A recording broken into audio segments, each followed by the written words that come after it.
রাহিম, আপনারা দেখতে পাচ্ছেন আমরা ভুট্টা ভুঁইতে দাঁড়িয়ে আছি। এখানে ভুট্টার ফুল ফুটেছে। এখনও প্রত্যেকটা গাছে ভুট্টা আসেনি, তবে আসবে। এরকম মুহূর্ত, কি সুন্দর, কি বৈচিত্র্যময় প্রকৃতি, দেখলেই ভালো লাগবে, মন জুড়ে যাওয়ার মতো দৃশ্য। ভুট্টা আমাদের দেশে উৎপাদিত একটা পুষ্টিগুণ সমৃদ্ধ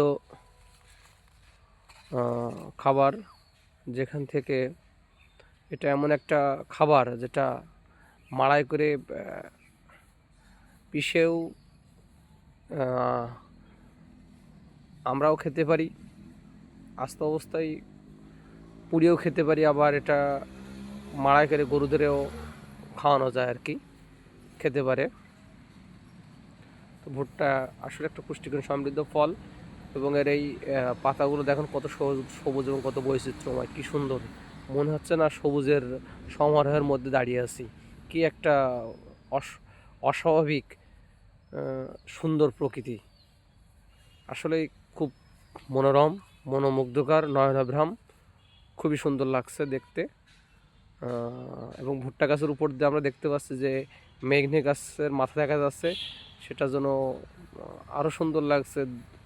দুই সবুজে মিলে যেন মিলেমিশে একাকার হয়ে গেছে। তো আজকে এই পর্যন্ত।